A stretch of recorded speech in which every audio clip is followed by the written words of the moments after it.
All right, it's that time of the week, time for your favorite show, the NFC West Huddle. And if it's not, I don't want to hear it. Humor me, right? This is my story and I'm sticking to it. It's time to check in on the rest of the NFC West.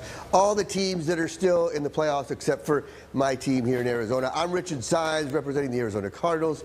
In San Francisco, we got my man Keyshawn Ward. He's such a baller. His suit's made from Nike, so he can still work out right after the show. You got Gerard in L.A. talking about the Rams and no longer the Chargers, but still, he's talking about all things L.A. And in Seattle, it's the Aaron Levine, the Jeopardy champion. We'll find out if he thinks the Seattle Seahawks are in jeopardy now that they have to play a game after having the bye week, right? So let's get right to it. Wow, wow, wow. What a wild card weekend. Great way to start the NFL playoffs. I want to hear from you guys. What do you think was the best first round wild card win out there for any team? Aaron, you got to just sit back and watch and relax because, you know, you guys got the first round bye. What was the first win in the wild card round? You're like, wow, that was impressive. Yeah, I think you can interpret the word impressive in a whole lot of ways. Impressive in terms of dominance, and a lopsided win likely goes to the Texans or Patriots. Impressive in terms of the most unexpected probably goes to the 49ers. Impressive in terms of hanging in there and pulling out a win even though they were expected to win by double digits. That goes to the Rams. But let's be honest, I think in terms of impressive actually being the incredible fourth quarter comeback by the Chicago Bears. Most people thought this game was over by halftime. The Packers leading that one 21-3. It was still 21-6 going into the fourth quarter. And I understand that it has been the Bears' MO this season, but the fact that Caleb Williams in his first career playoff game was able to engineer 3 touchdown drives in the fourth quarter, that was impressive. We were all ready to host the Packers here in Seattle this week. Just an absolute disaster for Matt LaFleur, and I think it really helped legitimize the Bears this season. And it makes you wonder if they actually have a chance this weekend against the Rams, which I know we're going to get to in just a bit. Yeah, I got to say San Francisco going into Philly, the defending champs. Gerard was telling people to put the mortgage payment on it. And, you know, I was trying to tell you, I hate to say I told you so, but I told you I'm taking San Francisco plus the points. You got to go with quarterback play, right? Brock Purdy's been there, done that. I know. Same with Philadelphia, but they just weren't the Philadelphia Eagles that we know heading into the postseason. And I think the 49ers jumped on him. Christian McCaffrey, absolutely fantastic once again. So, Keyshawn, I want to check in with you. Great win for your San Francisco 49ers, I think, going into hostile territory, dethroning the champs. What are your thoughts? Yeah, Richard, there's no question. The Niners win over the Philadelphia Eagles was easily the most impressive win wild card weekend. I mean, it was a coaching mismatch between the Niners coaching staff and the Eagles coaching staff. I mean, granted, the Eagles, they didn't score in the second half for the 6th time this season, which is impressive with the mastery that the Niners have. And let's be honest, I'm sure most Niner fans were ready to pack it in once George Kittle towards Achilles. But guess what? Literally the next play, Brock Purdy throws a 45-yard bomb for Juwan Jennings, and it's just like, man, this team just continues to prevail throughout any circumstance. It doesn't matter who they have out there on the field. They always find a way to make plays, and it shows the unity that they have throughout the season. I mean, look at this stat right here. The Niners, their 6 highest players on the rosters have missed 60% of snaps.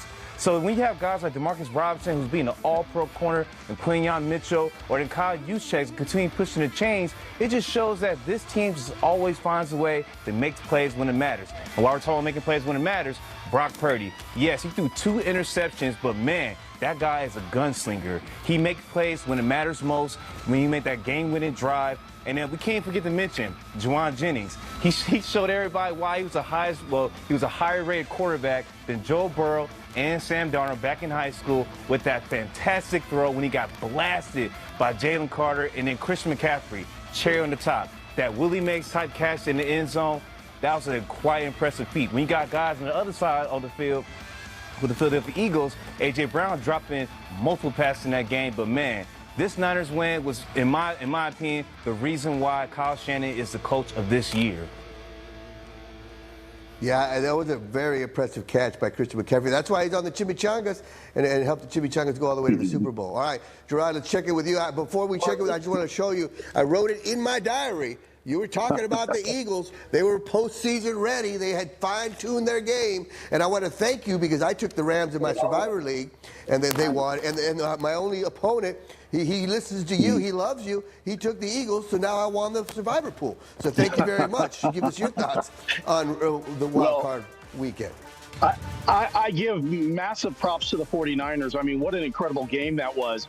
But for me, I'm going to step back to what Aaron said earlier about dominance. And to me, the dominant performance was the reason I'm here today was New England's win 16-3 over the Chargers. Now, the Chargers went into that game a 3.5-point underdog. New England was the favorite, but they were dominated, and no one saw what New England's defense was going to be able to do to the Charger offense. Charger offense, 207 yards. Even when they got the ball deep in New England territory after turnovers, they were not able to score touchdowns. Justin Herbert sacked 6 times, looked completely lost when he did have time. And this is the cherry on top for me. New England linebacker Robert Spillane said on the podium, you never hear this, that Charger players, offensive players, were coming up to him after the game and saying, man, you guys had a great defensive game plan. We had no idea what coverage you were in. You never hear guys say that. That just shows you how dominant New England's defense was. It's the reason Greg Roman got fired. The Chargers weren't close, losing for a third straight wild card round game. And when I asked both Jim Harbaugh and Joe Ortiz, the Charger GM and the head coach, about what I said about what Robert Spillane said on the podium, they just basically went around it because it was embarrassing. I mean, that's how good New England's defense was in the game. And you got to give Zach Kerr, their interim defensive coordinator for the Patriots, a lot of credit. So for me, it was what New England did against the Chargers. That was the most impressive wild card win. Yeah, the old saying always seems to be true, right? Defense wins championships, offense wins games, but the defense is what gets it done. And speaking of defense, you got a pretty good defense there in Seattle. We'll talk about Seattle's first game of this postseason coming up after the break.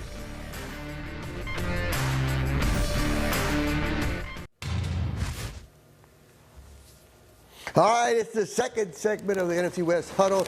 In the first segment, we were talking about what wins in the playoffs, and that's defense. And that's one thing the Seattle Seahawks have, right? So let's talk about that NFC West showdown. We got Seattle taking on San Francisco, playing host to San Francisco.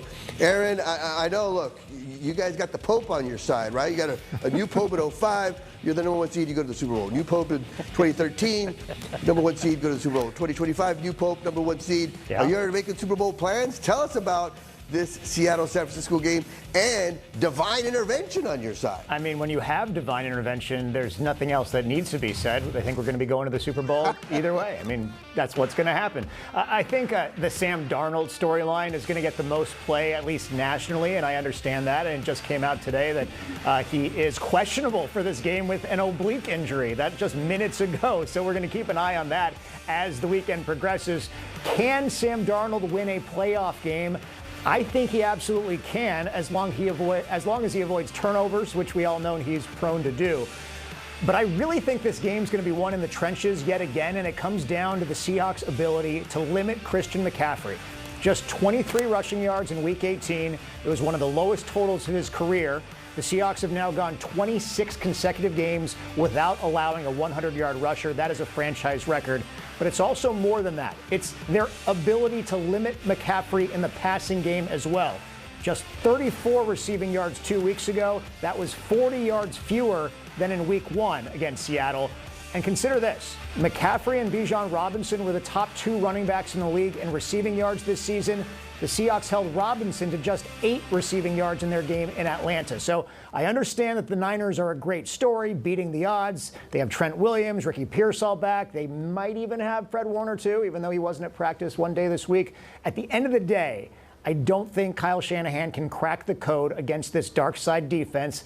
And then there's the rest factor. The Seahawks with 13 days between games, the Niners with just 5 days between games. Teams with that large a rest advantage in playoff games are a perfect 7-0 all time. Advantage Seattle. Wow. Okay, I hope you just didn't jinx Seattle. I mean, I know you guys got the Pope and Divine. I'm a Catholic boy. I went to the University of Incarnate Word, so I believe in that stuff. So I don't know. You could have just jinxed your team there. All right, Keyshawn, what are your thoughts on this game? You know, you heard Aaron kind of mention it.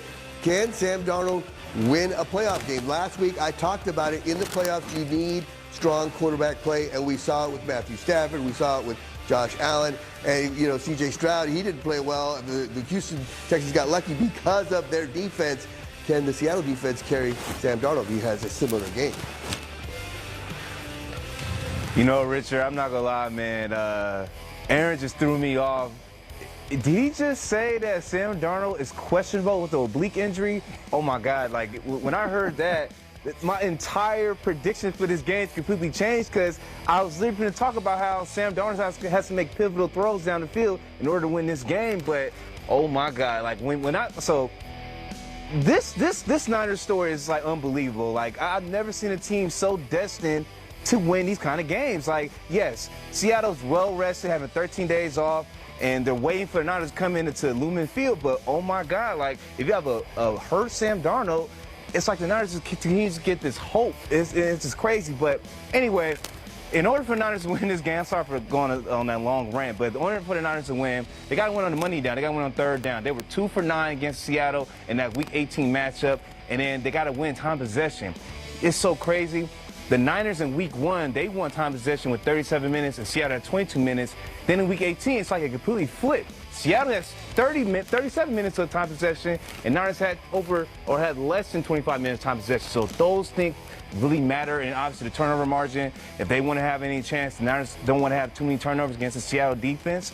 And also, I find it kind of funny. If you look online on X or Twitter or whatever you want to call it, it seems like everybody thinks that JSN has his way with DeAndre Lenore, but ironically, Lenore's been doing well against JSN in their recent matchups. I mean, he had no catches against him in Week 18. I know Robert Saleh is not really a big fan of having his corners follow the receivers, but JSN does work against Ronaldo Green on the other side, so that's something to keep in mind for Robert Saleh going to this matchup. But wow, man, that news right there, it's like, if you believe in fairy tales and Cinderella story, ride with the Niners. But if you want to go to reality and just a better, healthy personnel, ride with Seattle. But, man, that is a crazy update, Aaron. Yeah. Wow. I don't believe in fairy tales. And that's how we do it on this show. We break news. We're breaking stories here. Gerard, you've seen a team go all the way to the Super Bowl and host the Super Bowl in L.A. Can San Francisco do it and host the Super Bowl in San Fran this year? What are your thoughts on this game? I think it's going to be tough for the 49ers because they're coming out of that fist fight, man. And let's face it, they lost George Kittle in that fist fight. So they're banged up. Seattle's fresh. Advantage Seattle on that end. I'm going to agree with Aaron. The Niners' best opportunity is Christian McCaffrey has got to have a great game. As Aaron said, 8 carries, 23 yards in the first game. That puts all the pressure on Brock Purdy. And in that game in Week 18, it made him look pedestrian. It made him look like Mr. Irrelevant, like he was the last pick in the draft. He had a QB rating of 22.8 in that game. They were 2 for 9 on third down, 0 for 2 on fourth down.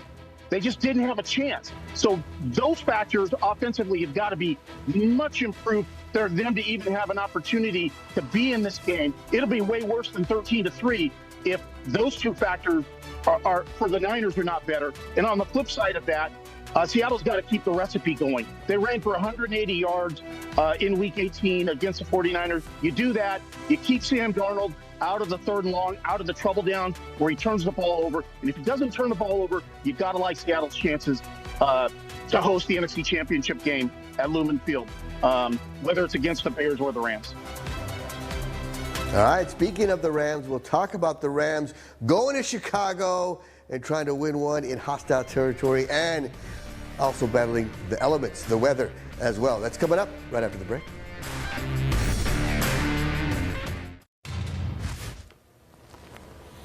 All right, we are back and we're talking NFC West. We're talking NFL playoffs. We're talking Rams at Bears. Gerard, you talked about, week one being a fist fight for San Francisco. I thought we were going to have a fist fight at the end of the Bears game with Ben Johnson and Matt LaFleur. Is he going to do the same with Mike LaFleur? When now they're taking on what is it against the LaFleur family that Ben Johnson just hates these guys? Just give us your thoughts on this Rams-Bears game. Of course, look, I wrote it in my diary. I am still scared of L.A. I just don't know about you guys. So what do you think about the Rams upsetting the Bears there? The Rams are actually favored by 4 points in this game. They are, Richard, and they should be. They're the best offensive team in the NFL. And obviously it's supposed to be sub-freezing temperatures and wind at Soldier Field on a Sunday evening. But you know what? Run games carry the day in bad weather.